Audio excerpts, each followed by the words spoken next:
小轩窗梳妆，是谁家姑娘轻轻摇香于铃铛？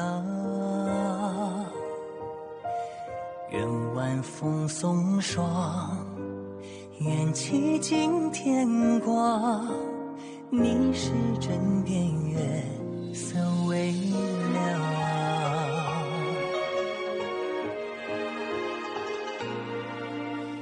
少年褪戎装，人把浮名藏，欢乐前桌的吟唱。愿人世无常，愿思念风涨，历史掌心将阳滚烫。夜雨绵绵，夜不成眠，想与你相见，相拥如眠，相随随年年。苦足无眠，心事怎言？想与你相见，此情绵绵，心幸福绵绵。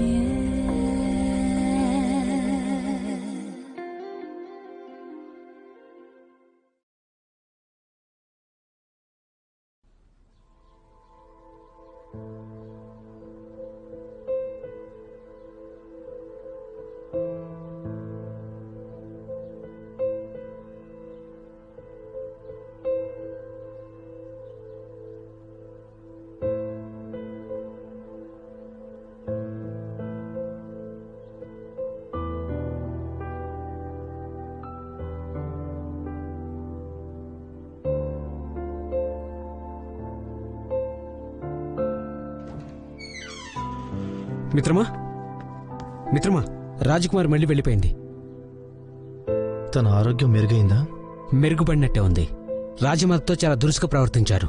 ఈ విషయమే వాళ్ళ నాన్నగారితో ఫిర్యాదు చేయడానికి వెళ్ళి ఉంటుంది.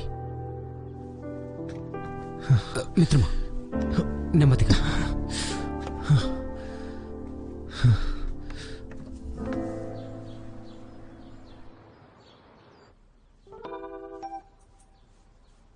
యువరాణి, అసలు నిన్న కలలో ఏం చూశారు? ఎందుకలా దాక్కున్నారు మీరు?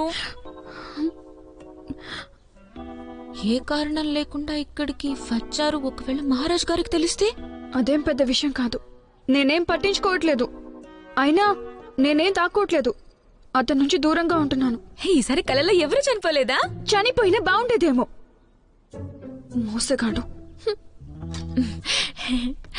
యువరాణి, అసలు ఏం జరిగిందో ఇప్పటికైనా చెప్పొచ్చు కదా. చెప్పండి. అది నా కలలో అతను లేదులే, చెప్తే బాగుండదు, వదిలేసే. తొందరగా చెప్పండి. ఏం జరిగిందో చెప్పొచ్చు కదా.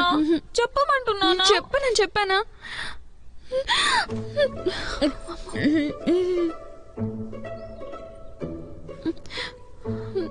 ఇక్కడేం చేస్తున్నారు?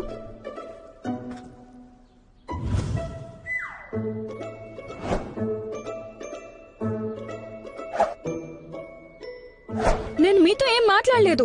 ఎందుకు అలా చూస్తున్నారు? నీతో మాట్లాడాలి. ఏదైనా దాస్తున్నావా? మీ ఇంట్లో ప్రతి ఒక్కరూ నన్ను అవమానిస్తున్నారు. నేను అక్కడికి రాను. మా అత్తయ్య నిన్ను అపార్థం చేసుకున్నారు. కంగారు పడకు. ఆవిడికి నేను నచ్చ చెప్తాను. వద్దు. పెద్దవాళ్లతో మనం ఏం చెప్పకూడదు.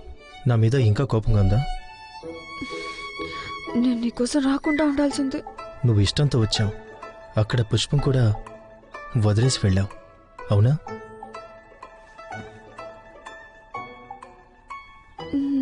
నీతో పాటు అక్కడున్న అమ్మాయి ఎవరు? ఏ అమ్మాయి? అక్కడున్న అమ్మాయి. తనెవరో నీకు చెప్పిన అర్థం కాదు. అది అంటే నాకు చెప్పకుండా నాకు సాయం చేయడానికి వచ్చింది. అయినా నువ్వు అనుకుంటున్నట్టు తనకి నాకు ఎటువంటి సంబంధం లేదు. ఈ విషయం నీకు నేను ఒక్కసారి చెప్తాను. నాకు అర్థమయ్యే వరకు చెప్పాల్సిందే. ఎందుకు చెప్పను? చెప్పినా సరే నీకు అర్థం కాదు. అయినా నువ్వు వెళ్ళిపో. నేను నీ దారిలోకి రావాలనుకోవట్లేదు. నువ్వు మర్చిపోయినట్టున్నావు. గతంలో నువ్వు కూడా అబద్ధాలు చెప్పావు. ఈ రాజభవనంలో ఇప్పుడు నువ్వు ఉండకూడదు. బయలుదేరదాం పద. నేను రాను. అది నీ చేతుల్లో లేదు.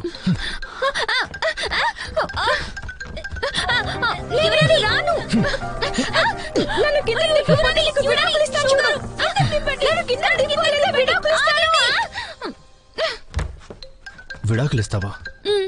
ఎంత ధైర్యం నీకు? నా ధైర్యం ఏంటో చూస్తావా? ఇలా చూడు, నాతో పద.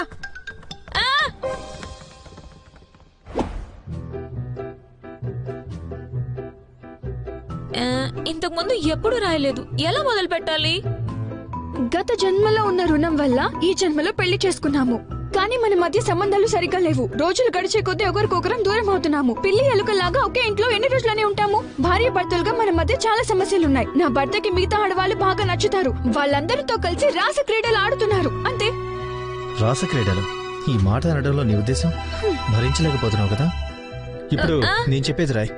భార్య అంటే పద్ధతిగా కలుపుగోలుగా ఉండాలి. కానీ నా భార్య మాత్రం అహంకారంతో ప్రవర్తిస్తూ ఉంటుంది. ఇలాంటి రెండు మనస్తత్వాలు కలిసి జీవించగలవా? అస్సలు జీవించలేవు. విడాకుల కోసం భార్య భర్తల ఇద్దరి అనుమతి కావాలి, లేదంటే అది చెల్లదు. నేను చెప్పిందంతా రాసావా?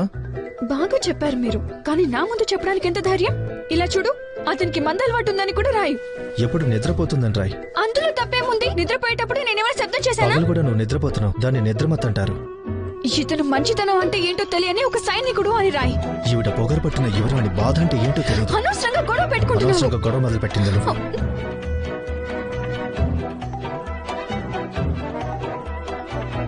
యువరాణి నిజంగానే రాయాలా? రాయి.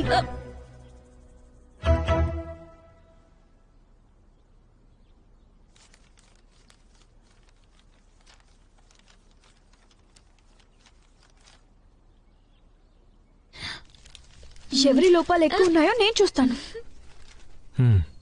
బాగా సమయం తీసుకో. నువ్వేం చేయగలవో నేను కూడా చూస్తాను. యువరాణి, మహారాజు గారు పిలుస్తున్నారు. తండ్రి గారికి ప్రణామాలు. ఏదైనా సమస్య వచ్చిందా? నువ్వు ఎందుకు అకస్మాత్తుగా రాజభవనానికి వచ్చావు? సమస్య? మీరు ఎందుకు అలా అడుగుతున్నారు? ఎందుకంటే నువ్వు పెద్ద ప్రమాదం నుండి బయటపడ్డావు. నీపై దాడి చేసిన ఆ దుండగుడి రూపురేఖలు గుర్తున్నాయా? మా నాన్నగారు ఇంకా ఆ దాడిని మర్చిపోయినట్లేరు. నన్ను క్షమించండి. ఆ రోజు జరిగింది నాకెప్పుడు స్పష్టంగా గుర్తులేదు. నాకు ఈ మధ్య వింత వింత కలలొస్తున్నాయి. ఒక్కసారి ఆలోచించు. ఆ దుండగుడు షూయు అయిండొచ్చేమో. అతనే అని ఎందుకు అనుకుంటున్నారు? నాన్నగారు, ఈ విషయం గురించి మీరు మరీ లోతుగా ఆలోచిస్తున్నట్టున్నారు. అతను కాదన్న నమ్మకం నాకు కూడా ఉంది. సైనిక బాధ్యతలు మొత్తం కూడా నీ కారణంగా తన చేతుల్లో పెట్టాం కదా. దుర్వినియోగం చేస్తాడేమో అనిపిస్తుంది. సమస్య వస్తే వెంటనే తెలియచేయి. అలాగే. వెళ్ళిక్కడి నుంచి.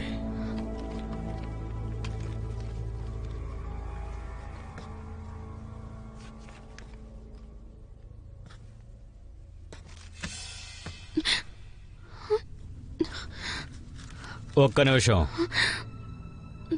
ఏంటది దాస్తున్నావు? లేదు, షుయోని భయపెట్టడానికి దీన్ని వాడాలనుకున్నాను. కానీ దీన్ని కనుక మా నాన్నగారు చూసారంటే అప్పుడు... అది ఇలా ఇవ్వు.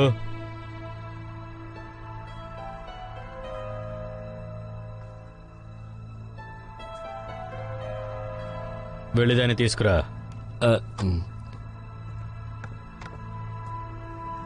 యువరాణి, దయచేసి నన్ను ఇబ్బంది పెట్టకండి.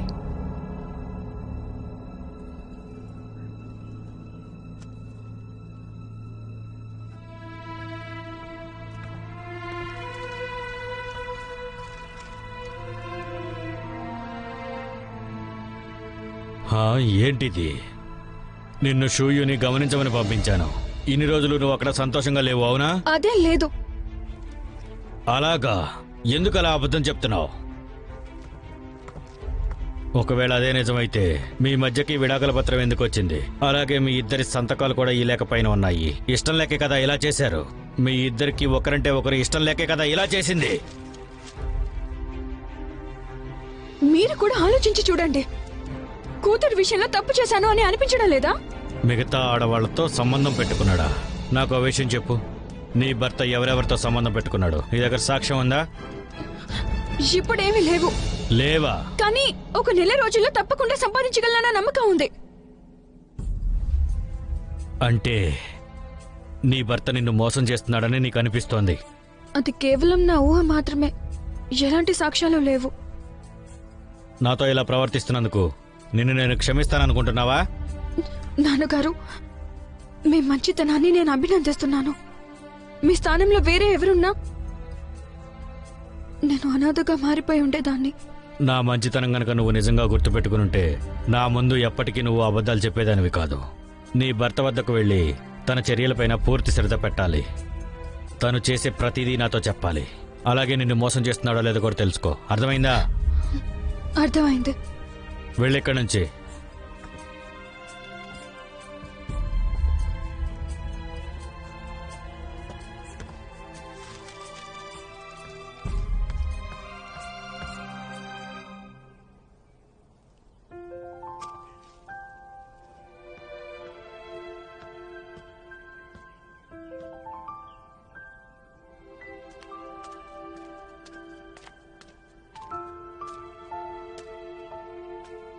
మీ నాన్నగారితో నా గురించి ఏం చెప్పావు? నువ్వెంత చెడ్డవాడివో చెప్పాను. ఇంకేం చెప్పగలను?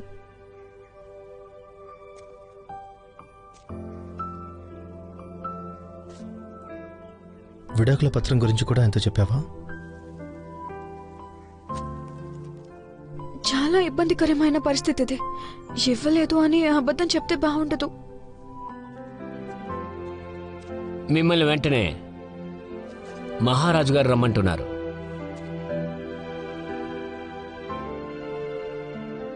పెద్ద సమస్యకు నువ్వు కారణమయ్యావు.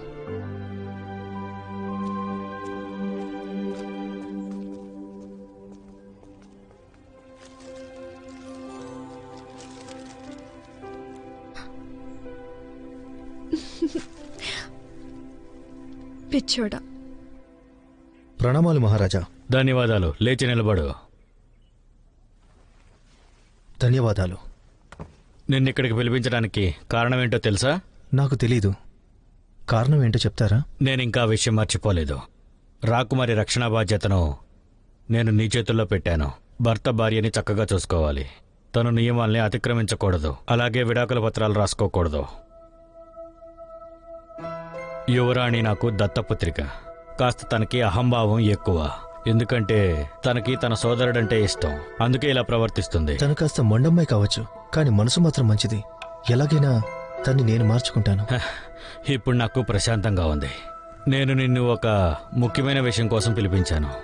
సైన్యానికి ఆధిపత్యం వహించే 2 వ్యక్తుల గురించి అందులో ఉంది. ఒక్కసారి దాన్ని చదువు.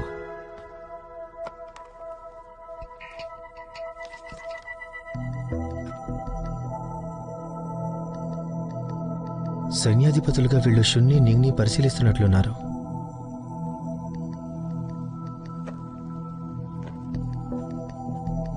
ఇందులో మీ సమ్మతం ఎవరికి? నేను తెలివితేటలున్న వ్యక్తిని కాను. రణరంగంలో శత్రువుని చంపడం సులభం, కానీ ఇలాంటి నిర్ణయాలు కష్టం. సరే సరే. మీ అన్నయ్య ఎప్పుడు చెబుతూ ఉండేవాడు ఇవన్నీ నీకు అసలు నచ్చవు అని. మా అన్నయ్య నా గురించి చెప్పేవాడా? అవును. తను ఎప్పుడు కూడా నిన్ను చూసి చాలా గర్వపడేవాడు. తనే గనుక లేకపోతే రాజభవనంలో అగ్ని ప్రమాదం వల్ల నేను ఎంతగానో ఆరాధించే ఎన్నో జ్ఞాపకాలు మాడి మసైపోయేవి.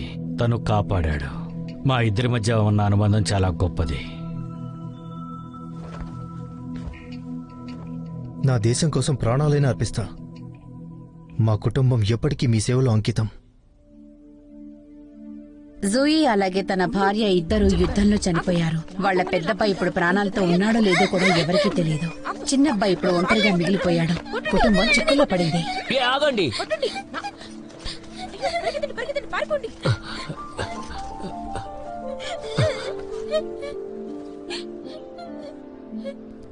నీకేమి కాదు, ఏడవద్దు.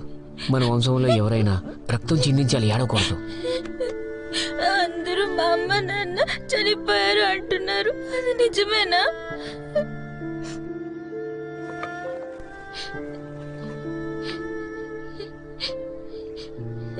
చనిపోయిన వాళ్ళంతా ఈ చెక్కలు బతికే ఉంటారని మా అత్తయ్య చెబుతుంటుంది. మరి చెక్క పాడైపోతే ఎలా? మన దేశంలో చాలా మంది ఈ విషయం నమ్మరు. మన వాళ్ళు జనాలను కాపాడడం కోసం చనిపోయారు, అందుకని వాళ్ళు ఇందులో ఉండరు. కానీ మన దేశపు గాలిలో ఉంటారు. వాళ్ళ చావుకి బాధపడకూడదు, త్యాగం చూసి గర్వించాలి. నువ్వు పెద్దవాడయ్యాక జియాహుని సొంతం చేసుకున్నావు. అమ్మా నాన్న కోరిక నెరవేరుద్దాం. మా అన్నయ్య కూడా మా అమ్మ నాన్నలాగా ఏదో ఒక రోజు నన్ను వదిలేస్తాడా? ఎప్పటికీ వెళ్ళడు. ఎప్పటికీ నాతోనే ఉండి నన్ను కాపాడుతాడా? కాపాడుతూనే ఉంటాడు. భవిష్యత్తులో ఏం జరిగినా సరే. ప్రమాణం చేయి.